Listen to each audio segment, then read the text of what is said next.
A quick note. I want to thank everyone for the response to my last video. I had anticipated a very big and somewhat extremely negative reaction, and so what happened in that regard was more or less what I expected. Luckily, only one soft death threat or death wish, so that's nice. However, the positive response was much greater than I had dared to hope for, and for that, I want to thank all of you from the bottom of my heart for restoring my faith in humanity. Besides the comments and the likes, the personal messages I've received about how the video helped some of you in major ways, that was pretty incredible. And the fact that there has been just as much support, if not more, from women is also very heartening, but confirms what I already knew. So thank you again, and also thank you to everyone who reached out with supportive notes and comments. I definitely was not able to thank all of you individually, and I apologize for that, but I absolutely am very grateful.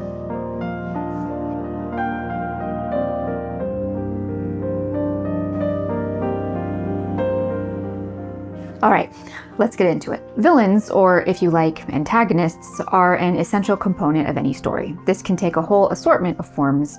Basically, antagonist really only means that the hero, or protagonist, has to have some significant resistance to his ultimate narrative goal. For that reason, you can get away with things like the environment being the antagonist in disaster movies, or the protagonist himself being his own worst enemy in certain kinds of dramatic stories, or both. A villain is really just the opposition to the hero's goal. That being said, villains, that is to say bad guys, have been experiencing a strange evolution in the last few decades, especially more recently. For one thing, they have become less and less villainous.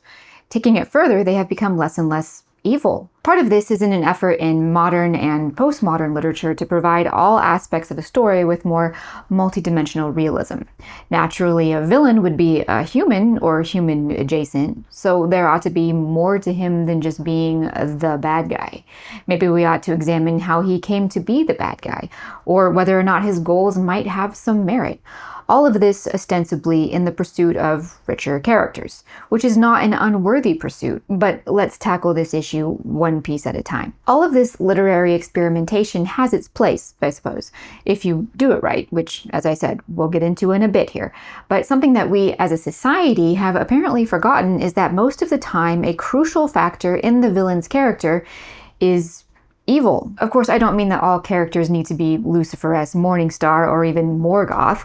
Although huge, ugly, powerful evil is actually a crucial aspect of fiction that is currently all but extinct. What I mean is that the clear moral judgment and acceptance that the villain character is morally bad in some major significant way is a critical part of making a villain. The idea of evil as an important aspect of a villain character has been shunned more and more by the pseudo-intellectual literary elite, who will tell you that black cloak villainy, villains who are obviously very bad, is childish and unrealistic.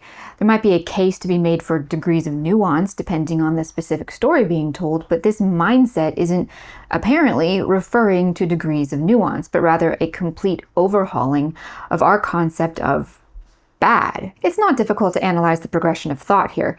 People looked at human characters who weren't evil incarnate and recognized that it was highly improbable for a person, even a villain, to be pure evil, that is 100% evil, which is actually true, yes.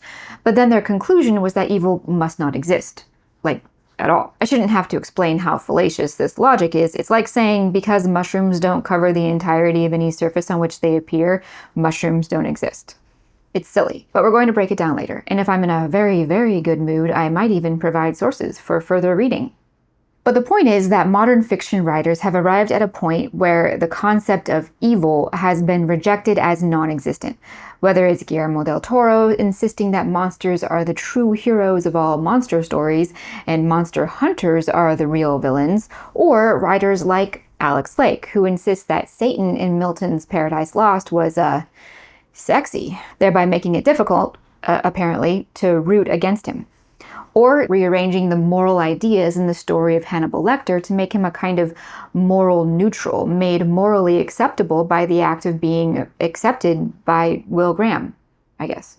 Deleting the inherent evil of a cannibalistic serial killer to Fuller allows him to explore this character as something other than a villain. It also, it's worth noting, defanged and dulled Hannibal Lecter into something very boring and ordinary. An incredible feat, if you ask me. Side note, it is insane to me when people tell me that Satan was the most interesting character in Paradise Lost. I found him dull and petulant, a bitter, pouting child making constant justifications, all the while refusing to take responsibility for his own actions. The genius of Milton's Satan was that he painted the devil to mirror the ways in which humans refuse to take responsibility for their own evil and villainy. I find it very telling when people call him relatable. If you want someone else's opinion besides my own on that one, you source maniacs, try C.S. Lewis's preface to Paradise Lost. There are two things that we need to know here before we dive into the villain abyss. First, evil as an objectively understood moral idea has been relegated to the fiction pile. There is, according to what we see in fiction these days, no actual evil. That is to say, the entire objectively moral concept of evil as a moral truth is no longer accepted in popular culture. Second, this is directly linked to the first point, when evil is removed from the equation, when storytellers refuse to make any kind of moral judgment about the characters, especially about their villains, this completely dulls the entire story and makes it into a pile of mush that will be forgotten long before its remainders are pulped at the paper factory. Because despite what all these people are saying, objectively, understanding what evil is and that evil can occur is something the mind craves. But the bottom line is that stories can't survive evil being removed from our entire understanding of what makes bad guys bad. What makes a bad guy bad is this concept of evil. It's not their traumatic childhood. It's not that one horrible thing that happened to them. It's not society or oppression. Evil is something else. These things are merely the catalysts for choice and change. Choices they make, by the way, that get them to their destination. Evil. When characters and people make decisions, those decisions inform their future character. Make enough bad decisions, you become a bad person. Bad has a way of metastasizing into the rest of your character. This used to be frequently depicted in children's stories with ugly villains. It conveyed to children that evil is a thing that poisons the entire person. You can acknowledge that the person who became the villain began often as a normal, regular person. But that acknowledgement cannot negate the core of the villainy, which is that it is bad. Objectively. Something you can't escape if you're trying to study literature or write in current year is this maddeningly slippery concept of postmodern everything. Postmodern heroes, postmodern plot structure, postmodern character analysis. And of course, included in there is also postmodern villains or even postmodern evil. Relegating this to study in some dusty library somewhere is one thing. Postmodernism is interesting and has its academic merits, but the concept of postmodern villainy has bled into and saturated popular culture. In fact, I would say that we're now living in the moral and narrative wasteland that is inevitable in the wake of totally embracing literary postmodernism. This is like post-postmodernism. So now we come to it. What is evil? Before we get into it, I want to illustrate the philosophical idea of evil as I was trained to understand it. This is the absolute most basic and simplistic idea from which a great deal more interesting thought can emerge. This is by no means meant to be some kind of comprehensive treatment of philosophical evil. All right, a lot of you got pretty steamed last video when I said that I was going to state facts, not opinions. We're there again. Obviously, I would not believe that the definition I'm about to give you for evil was the true definition unless I had reason to believe it was something more than an opinion. If it was just my opinion, I wouldn't bother making a whole video about it. The reality is that, in a sense, there is no such thing as evil. Stay with me. Good is a thing, good exists. Evil, properly speaking, is defined as an absence of good. This is nice because here you can get your degrees of evil. However much good is absent results in a greater or lesser degree of evil. This is what gives people this idea of gray areas. I hate that term because it muddies the understanding of good and evil. Good isn't absolute. It can never be great, but it can be absent to varying degrees. According to this philosophical understanding, there is no such thing as innate or intrinsic evil. No thing or person can exist which is evil in itself, because as I said, evil doesn't itself exist. It is simply a lack of good. The more a person gives himself over to evil, the less good is present in that person. Properly speaking, a person doesn't give himself over to evil, he abandons good. So really big, ugly evil like Morgoth or Sauron is actually very accurately described as a kind of void. Big evil that is almost utterly absent of good would be like a moral black hole that absorbs all light and has a kind of magnetic pull. Side note, to aid in clarity, when I say evil absolutely exists, I mean that evil is absolutely definable. When I say that philosophically evil does not itself exist, I mean that it is not a positive, substantial entity in itself, but that its existence is reliant on the existence of good, which is a positive, substantial entity in itself. This whole thing is sometimes called privation theory, a term I hate, but I kind of hate terms in general. But if you want to, you can either open a separate tab in your browser and type in privation evil theory and do some reading, or if you'd prefer curated sources, you can look up one of the titles I have on the screen right now. For all of you listeners out there, just so you know, there are currently sources on the screen. Note, this summary does an excellent job at highlighting a possible reason that many find it attractive to reject this philosophical understanding, which is that the privation theory places the responsibility for evil on mankind, not some mysterious outside force. Let's move on. Of course, the unfortunate byproduct of this philosophical foundation is that it presupposes the existence of objective good. Although, if you don't believe in objective good, that means it's not possible for there to be an objective absence of good, which means good and evil are whatever you define them to be, which means there is no good and evil, which means you can do literally whatever you want and no one has the moral right to stop you. So I guess that's nice for you. For the rest of us living in the real world, understanding and then accepting that evil is something that is definable is a critical element in appreciating and then also in writing good stories. Just as heroism and heroes can't be examined or written well without understanding morality, villainy and villains can't be examined without understanding evil. Now here's the thing. Modern 21st century society, especially 21st century literature and philosophical thought, is largely the result of a bunch of random French guys yelling at each other in between trips to the opium den and absinthe vendors at their mistress's apartment. In case it's not obvious, I'm making a joke.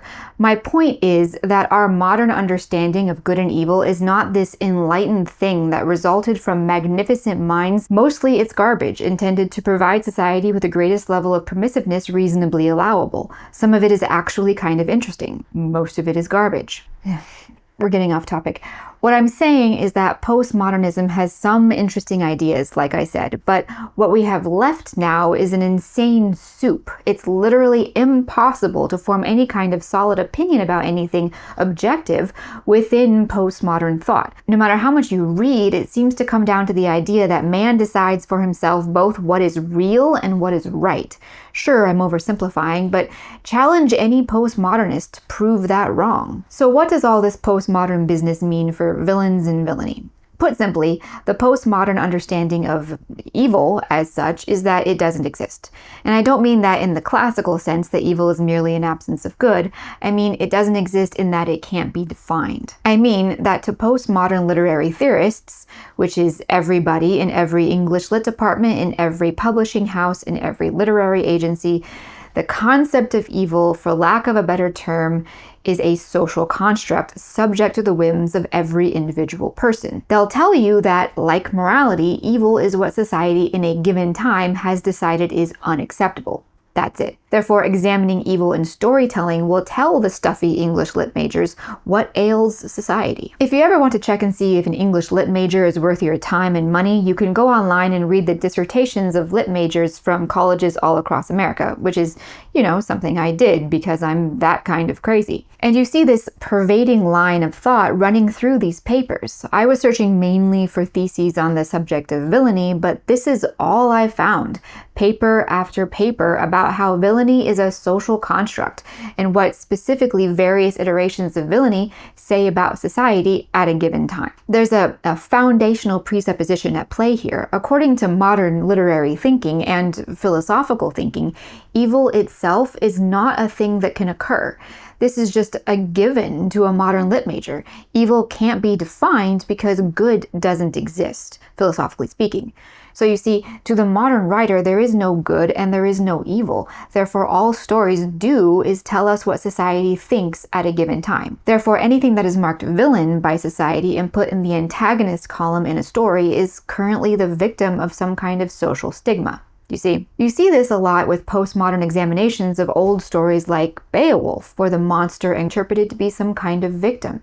You also see this with modern interpretations of fairy tales, where people decide that all these stories mean is that women were being vilified, and that's why the evil stepmother is so often the villain. Besides being tediously absurd, I also find this entire approach to literature embarrassingly arrogant. So, according to writers these days, the only modern socially appropriate way to approach the villain is to apply one or more of the following postmodern principles of morality. First, you can make the villain sympathetic, because, he's not actually a villain, he is just the victim of current year social constructs. Or you can make him a symbol for modern acceptable social evil, whatever that is. I think currently it's fascism, but I haven't checked in a couple hours, so it might be something else now. In other words, the villain isn't a villain. He is either a victim of social misconceptions, or his past, or the patriarchy, or whatever.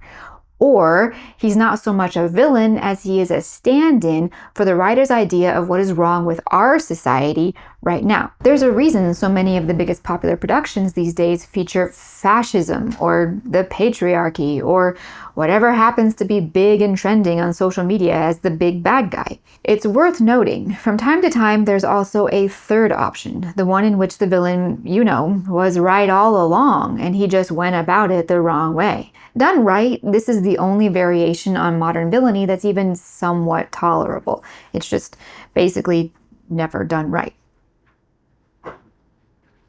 Before we get into examples, I want to take a moment to talk about the problem with the overemphasis on sympathetic villains. We'll discuss this a little more when we look at examples, but this is one of those good things, bad things situations. The idea with humanizing or making your villain sympathetic is that it makes the character more interesting. In the cases of characters who are not, Lucifer as Morningstar or Morgoth, in other words, characters who are people too, it also lends believable realism to the story. This is all true. But the problem comes when the writer tries to locate the specific ways in which the villain ought to be humanized. Take this article, for example. This details some pretty good tips for constructing interesting villains. I particularly want to highlight this quote, however. The best villains are the ones who are trying to do good, not the blow everything up type. Your bad guy can't go around kicking puppies all day. He shouldn't be pure evil all the time. Show him tucking his daughter into bed. Show her helping an old lady across the street. Show him jumping in front of a runaway horse to keep it from trampling some beggars.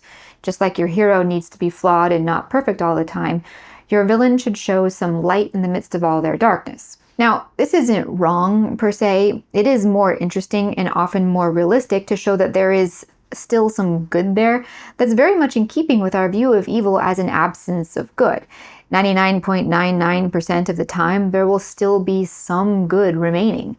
But it's her examples here that I want to point out. When a character who is a villain abandons goodness as he gradually comes to embrace, for lack of a better term, the dark path, he will, in a sense, pick and choose what good remains. And the goodness that he chooses to hang on to will be in keeping with his character. A narcissist who is only out for his own benefit might still experience enough of a fatherly bond to tuck his daughter into bed at night, sure, but he's unlikely to be moved to action by the sight of some beggars in danger. A lot of unrealistic, sympathetic villains stem from this problem. The writer started out with the best of intentions, but wasn't sure where specifically the villain's goodness still remained.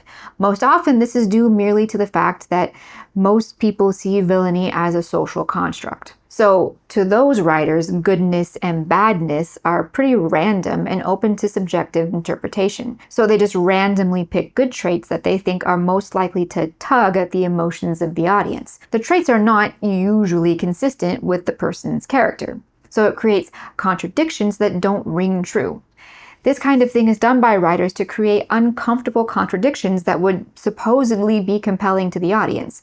But in the end, it's just contradictory. But aside from issues of bad writing like that, you probably don't really need me to tell you that most modern writers' sympathetic villains have just become a synonym for the real hero of the story, which again goes back to a rejection of the concept of good and evil. In a postmodern literary society such as our own, we can no longer just, engage with the story. It all has to be meta. The story isn't what's important. What's important is the story's meditation on, or examination of, or deconstruction of some aspect of society. This isn't a villain. It's what evil, vicious society has decided unjustly is villainous. Objective reality no longer exists. Now it's just your truth and my truth and social constructs. If you think such a world can ever create a meaningful story, much less villain, you're in for a long, rude awakening. In the same way that modern artists have to perch next to their random canvas of cerulean smears and banana peels and then explain to passersby that it's a meditation on, post-colonialism, that attitude permeates not just art, but also literature. You and I and everyone with a brain knows that this is boring. Approaching villains like this is boring and also toothless. Stories are meandering, pointless wastelands that can't do anything because without the certainty of some kind of good and evil, nothing actually matters. There are no heroes, there are no villains. Who cares who wins? Who cares what happens in the end? Nothing matters. Let's all go home and eat dirt or whatever.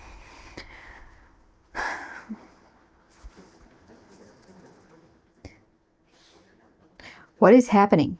Okay, that's all theory. So let's talk about what happens when you get hip deep in postmodernism and start screwing around with this like a toddler. We'll do some bad examples and some good examples, and I'm going to focus mainly on film and television for this video, but this applies to books too, obviously.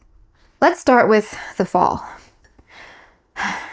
I watched what I could of this for Gillian Anderson. I liked the premise of a cold, seasoned investigator versus a vicious reptilian serial killer. Here's how it went with The Fall.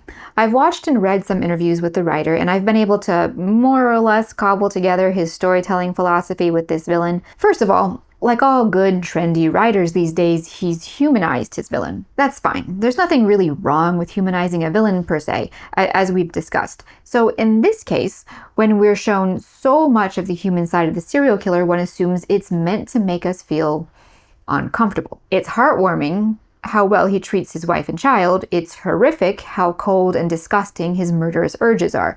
The juxtaposition, I think, is meant to be uncomfortable. As I said in my video about morality and heroism, making the audience uncomfortable is a cheap shortcut to grabbing their attention. It doesn't require good writing. It is not good writing. Okay, but remember, Alan Cubitt's villain isn't a villain because villains aren't villains anymore. So instead, he's a representation of social constructs. So he is either going to be a victim of society in some way, or he's going to be a representation or meditation on what the writer thinks is wrong with society right now. This fellow is a nice, masculine-looking guy who's killing lady folks, so what do you suppose he's representing? If you guessed big, bad, toxic masculinity, you would be correct. Show them what they've won, Vanna. Nothing. Existential dread, I guess. A little artificial manufactured social disruption. Alan Cubitt wanted to make Jamie Dornan's chilling Paul Spector a meditation on toxic masculinity because, according to him, becoming a sadistic serial killer is on the male continuum. No, that's actually what he said.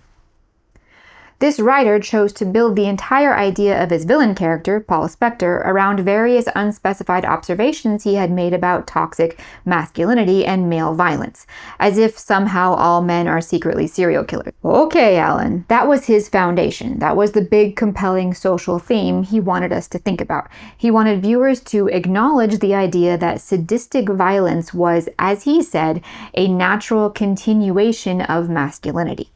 Feel free to discuss that one amongst yourselves. I'm tempted to dump a bunch of sources here debunking the whole men are violent monsters by default thing, but this video isn't about male violence or whatever, yet I know that there are some viewers out there who will hear me make these apparently insane and wild claims like men are not naturally predisposed to becoming sexually sadistic serial killers, and you'll be like, there's no source, therefore this entire video is lies. Sure, men are more aggressive, but aggression does not equal sexual sexual sadism. If you need someone to hold your hand and tell you that no, every living man in the history of creation is not literally Jeffrey Dahmer, this might not be the video for you. Moving on. So in this example, the villain is, as I said, not a villain, but an opportunity for the writers to make the viewer think. Again, using stories to induce deep thought in your audience is a benign thing. It can be good, it can be bad. It's bad when the line of thought is faulty. This makes it bad for two reasons. One, it makes the story collapse, and two, it influences the minds of viewers. Propaganda. I'm saying it's propaganda. I used to think that I hated all moralizing in stories. Eventually, I realized that what I hated was false moralizing. There's nothing worse than a story that has as its primary function shoving false truths down your throat with a giant toilet plunger. Paul Spector is just one of those villains, and he collapses like a house of cards if you try to apply an ounce of real-world logic to him. Analyzing this character specifically isn't really the function of this video, but let me just say that there was a lot wrong. If Alan Cubitt was trying to show us that, say, anyone anywhere could be the next BTK, or I guess any man anywhere, that's just incredibly childish and rests on this false notion that ordinary, average, stable, healthy people can also be sadistic monsters. No, they can't. If you think that they can, that's because Hollywood has tricked you into thinking so with stories like this. What then? That evil serial killers are people too? What's the point of that exactly? Both of these issues stem from a postmodern understanding of evil. In the first case, that sadistic serial killers can be regular people too, you have to disregard the idea that an objective absence of good is what is necessary for a person to tip off the moral cliff into actual murderous sadism. If a person lacks that much good, how can they ever be a good husband and father? It makes no logical sense. On the other hand, if you're trying to say that anyone can be a serial killer, that suggests that either all people are devoid of enough good to make them constantly a hair's breadth away from becoming a horrific, violent monster, or there's no need for a lack of good in order to be a horrific, violent monster. Do you see how it all just breaks down if you try to apply logic? All because this villain is not a villain. He's a postmodern meditation on, apparently, the inherent sadism of masculinity. Okay, let's look at a different kind of terrible villain. This is Scandal's Mellie Grant. In the beginning, she was an antagonist. I didn't watch to the end, so I don't know how she turned out, morally speaking. I know she became a Republican president, so probably that means she was still a villain. I don't really care. I want to talk about those early seasons when she was a pretty straightforward, reasonably hateable character. Smart, tireless, and unyielding. She acted as a constant counter to the somewhat good efforts of both Olivia and her husband, the president. A few things to know. Scandal started well. Its first season was not bad at all. Thereafter, like all Shonda Rhimes productions that I've seen, it devolved into romantic absurdity that amounted to a plot no more compelling than the back of a box of Cheerios. This villain, then, was always on the verge of being nothing more than an obstacle in the way of Olivia and what's-his-name's romance, which already made her less interesting. However, given how hated she was, one got the impression that the writers figured they ought to throw something in to make her more interesting. Villainy, as such, was outside their expertise for two big reasons. One, you can't have straightforward villainy if good and evil are social constructs. And two, like a lot of modern writing, there's a kind of moral cowardice to it. It's easier to say everyone's basically bad or everyone's basically good than it is to say that someone is morally right or morally wrong. That's cowardly writing. So anyway, being the scorned wife was wearing thin. They couldn't say one thing or another about whether or not this character was morally bad, because that doesn't exist. And they didn't have the guts to commit to that kind of thing anyway. But because they were also apparently drawing a blank in terms of writing talent, they could think of only one thing to do to make her interesting. Make her a victim. This is in keeping with the modern accepted understanding of fictional villains, that they are some kind of social commentary. So if she wasn't going to represent herself, what was wrong with society, she could be the victim of something that was wrong with society. Thus, it was revealed to us that she had at one point been the victim of a sexual assault by none other than her husband's father. I didn't make it much farther in this show. I don't have a problem with topics such as this coming up in fiction. What this showed me, however, was that the writers had no idea how to write a villain. That level of ineptitude in storytelling is beyond my willingness to endure. Two factors were at play in this. First, they intended to tug at the viewer's emotions as a way of adjusting our moral judgment of this character without actually adjusting her moral behavior. This goes back to morals being dictated and defined by emotions. But in addition to that, she was serving as some kind of representation of social victimhood. And anyone who is a victim is morally superior to anyone else, as we all know. The first season of Prodigal Son gave us a wonderful villain in the person of Dr. Whitley, the incarcerated serial killer father of the eponymous prodigal son, Malcolm Bright. The second season wasn't very good, but the first season spent a lot of time exploring the fascinatingly complex salad of conflicting personality traits within Dr. Whitley. He had been a deranged, sadistic murderer who seemed to also be a loving father. As the story progressed, we came to see that his love for his son was selfish, controlling, and narcissistic. Traits that ring true for a person as profoundly villainous as a serial killer. He might say again and again that he loved his son, and he might come across like a devoted father. He even seemed to himself think that he was a loving, devoted father. But the facts seriously challenged this idea. He had drugged his son when he was a child in order to make him forget the fact that he had discovered his secret. He had even planned to kill him, because the absence of enough good to make a person a serial killer will also make that person a very flawed human being and father. Somehow the writers managed to understand this much, at least. This was not a healthy or normal kind of fatherly love. It was warped, broken, and poisoned by the wrongness that flourished within him in the absence of good. But because he wasn't pure evil, because no human can be, there was just enough good left in him to give us glimmers of a good father, or perhaps the potential for a good father, which made this character uncomfortably complex. And this was true discomfort, not cheap artificial discomfort. Contrast that with the gradual softening of Bryan Fuller's Hannibal Lecter. Mads Mikkelsen might be one of the most interesting actors alive, and in the first season of Hannibal, he did an insanely good job with that character. Where Anthony Hopkins had opted for a more directly monstrous perversion of humanity approach to the character that was accomplished by filling him with uncomfortable contradictions, Mads Mikkelsen instead opted not for contradictory elements, but an absence of what should have been present, resulting in an almost void shaped like a man, making the personality of his Dr. Lecter into a kind of moral black hole, a person almost entirely devoid of good, as close to pure evil as a human being could get, fictionally speaking. He was fascinating the way a king cobra is fascinating, specifically to draw you in past the event horizon where he could consume you. Literally.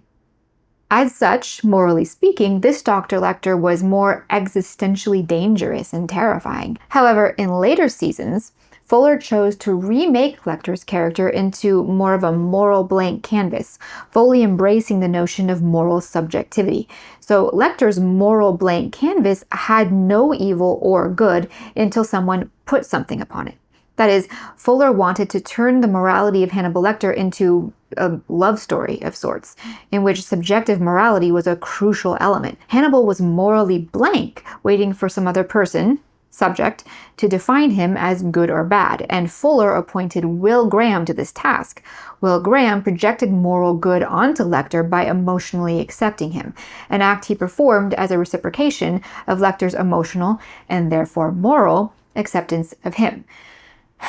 This is like the ludicrous final form of making a villain sympathetic. But let's apply what we were talking about earlier. If Hannibal Lecter isn't a villain, that means he's either an examination of something that's wrong with society, or he's a victim of society in some way. Bryan Fuller more or less went with the latter. Fuller's absurd, even childish notion that the really compelling idea in the dynamic between Lecter and Graham was that Hannibal saw in Will his first genuine opportunity to have a friend, because deep down he was just lonely and misunderstood.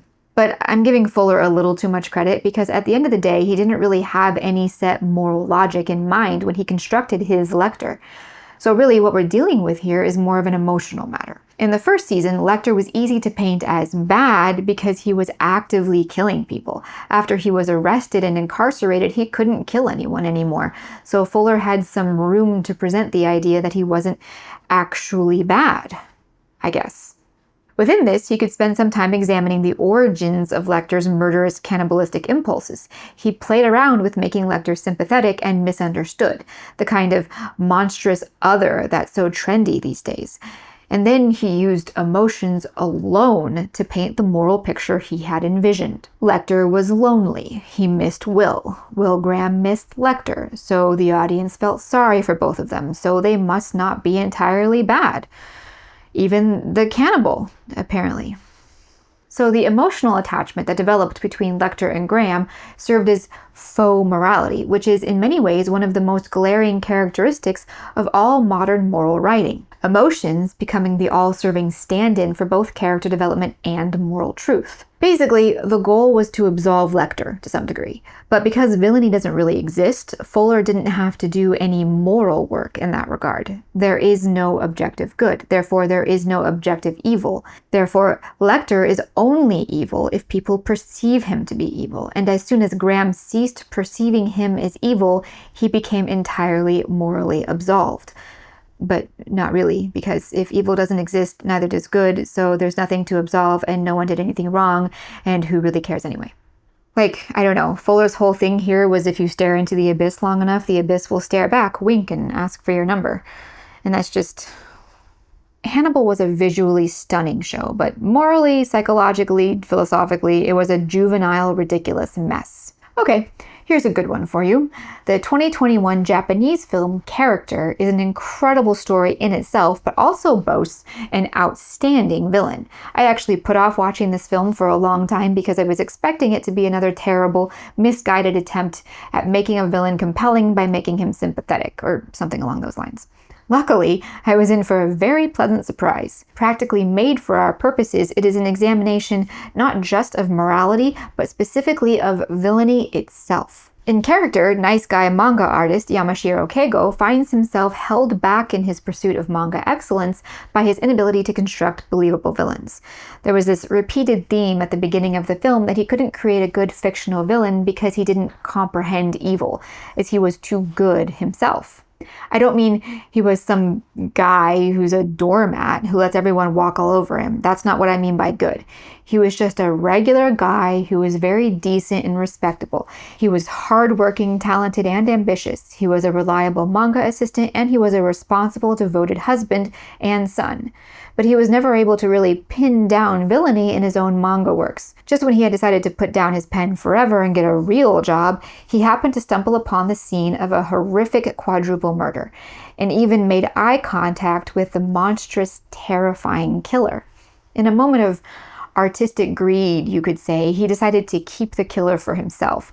Instead of describing him to the police, he claimed not to have seen him, and instead reproduced the killer in his own new original thriller manga, which became a massive success and launched him into stardom. Give me 1 minute here to be a little philosophical. An interesting idea that I really liked about this film had to do with the idea that Kei couldn't understand evil because he had never experienced or embraced it. However, I can't remember who said it. I'm sorry. I looked for the source. It might have been something Kafka wrote in his journals. One doesn't come to understand evil by studying evil, but by studying good. If evil is merely an absence of good, it can't be known. If you want to understand it, you have to study good. Kei was a man who understood what it meant to be a good man, full stop. At every turn after that initial moment when he withheld the information about the killer from the police, every moment after that, he made the right moral choice, again and again. And that had nothing to do with his contact with evil. In fact, he understood Dagger perfectly the moment he laid eyes on him, so much so that when he was manufacturing the fictional background of his fictional killer, the one in his manga that he based on Dagger, the details actually matched exactly the real killer's past. So just an aside here, but if you're a writer and you want to craft a good villain, you're going to get a lot further by studying good than you are by studying evil. If you understand good, then you can remove those elements from your villain character and then make a reasonable deduction using your imagination about what would remain, what shape the void would take. There's not really much need to stare into the abyss. To really put the cherry on this perfect villain, when he was standing before a judge and asked, according to the procedure, to identify himself, he had no identity. There was this kind of chilling moment when he was asked for any identifying information, but he had nothing. No legal name, no individual number, the Japanese social security number. He had no fixed address, no employer, nothing. In fact, he asked the judge to tell him who he was, because he didn't know. He was empty, hollow. Being so utterly devoid of good, the writers made him almost literally absent of anything at all, an empty, hollow, humanoid shape. As such, he was terrifying. Terrifying partly because we humans perceive the wrongness and the danger of something that is that lacking in good. So lacking in good, we could accurately call him evil. This is something you see, as I said earlier, in characters like Sauron, who represented a kind of moral void. He and many of his minions, such as the Ringwraiths, were so empty of goodness that they were darkness and emptiness itself. The place of evil in Lord of the Rings is often even called the Void. Tolkien understood that villainy like Sauron was not childish or unrealistic. It was merely the most extreme advancement of evil, as it represented an utter absence of good. This idea is common in children's stories because children, more so than stuffy postmodern adults, understand that real evil is an ugliness of character that results from a lack of good. That evil old witch or that evil tyrannical king or whoever is bad because he isn't good. He lacks goodness. And you can tell because of how they behave. They do bad things like hunting children and eating hearts and casting an eternal winter over everything. But yes, evil and villainy can also be nuanced and complicated. A good example would be Commodus from Gladiator. We understand that his father's refusal to name him as his heir caused him pain. We understand how he was jealous of Maximus. But we also understand how these things didn't create his villainy.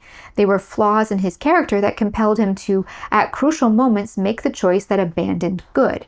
Killing his father being the first big one. But then you see how each successive bad choice shaved off more and more good and corroded his character more and more until he reached a point when he intended to probably kill his nephew, a child, while also using his biological sister to produce a pure heir. Once you hit that point, there's very little good left in you, and there's also not really any coming back. And I particularly liked how they dressed him all in white for his final fight with Maximus. This might seem ironic, as perhaps it should have been black, but white in this case reminded me of unpainted clay. Unpainted, it has no personality, no identity. It's incomplete. Incompleteness, blankness, was his final evil form. It was like he had stripped himself of everything, and now all that was left was an artificial construct held together by cloth and armor. However, the majority of writing that you find nowadays along those lines presents complication within characters in the form of emotional manipulation. We covered this at length in my video on heroes and morality, but to bring back an example I used there, Jeffrey Dahmer from the Netflix Dahmer series. That was an attempt at a complex, nuanced villain, but as I explained, the emotional approach resulted in moral muddiness that ended up being widely misinterpreted as intense sympathy. A less extreme example might be Thanos from the Marvel movies. Throughout the lead-up to his climactic introduction, he was the ultimate terrifying evil force bent on probably some kind of universal destruction. When at last we got to know this character and his motivations, we received the combined force of postmodern villainy and emotional morality. Firstly, he was made to be compelling by showing him perhaps loving his daughters, perhaps not, perhaps even being a little benevolent. Then, when he presented his case for wiping out half of the universe to save the other half, it was hard to fault his logic, or at least the morality of his motivation as it was presented. Here's the issue with all that. It's fine to make your villain sympathetic. It's fine to give him compelling motivations. But if the writer doesn't understand morality and good and evil, all of this falls flat. With Thanos, the writer went too far making him compelling and understandable. So far, in fact, that for the final film, he wasn't scary anymore. He was just this guy holed up in some backwater shack. Because when you try to say, listen, maybe he's a little right, but you, the writer, don't know how right because you don't understand or accept objective reality, you end up giving him too much good. If he has too much good, he's not scary anymore because he's not evil. He makes moral sense to some degree, which negates his villainy because it's too much good. Couple that with an overabundance of sympathizing, and now he's not entirely wrong and he's not really hateable. Audiences will subconsciously cease perceiving him as villainous or evil, or even just scary. This is partly an outcome of being unable to morally commit to something. The writers couldn't bring themselves to 100% say Thanos was morally wrong, because that would, suggest that there is such a thing as moral wrong. So they had to leave themselves an out, a little coward's escape hatch, Oh, well, maybe he had a point. I don't know. Who am I to say? Cowards. Listen, folks, have an opinion. You're either going to be right or you're going to be wrong. It's not the end of the world either way, but until you actually commit to an opinion, you're nothing. You're just, a void. The bottom line, villainy is essential. Bad guys need to be bad even if it's nuanced, especially if it's nuanced. Understanding the core concept of evil is the first crucial step in building a villain who isn't just memorable, but who is also true to the parts of life that are absolute and that resonate with every person. That's the kind of villain that stays with you. That's why Sauron is frightening to us, but Paul Spector or late series Hannibal Lector is bizarrely not really. Because evil is more than some postmodern English lit major's meditation on what's wrong with society. Evil is a definable, objective idea, and we all know it deep down. Maybe it's time to stop pretending that evil is just a social construct and let bad guys be bad guys. If you've made it all the way to the end, I thank you for watching. I get asked with some frequency if I have books I'd recommend. I do maintain a bit of a running recommendation thread over on my website, but in addition to that, I also have a big list of recommended books across a lot of genres over at bookshop.com. My affiliate link is below. If you like my work and would like to support me, you can buy something from my recommended list or any book you want at bookshop.com using my affiliate link, and it supports me and Otto here. Bookshop is kind of the anti-Amazon, so that's fun too. Hey, if you made it to the end and you think I'm wrong and full of crap, you don't have to support me. You can choose to support any independent bookshop you want when you're shopping on bookshop.com. And whether you like me or you hate me, I think we can all agree that it's fun to stick it to Amazon once in a while. Anyway, that's it for today. Thank you for watching, and I'll see you next time.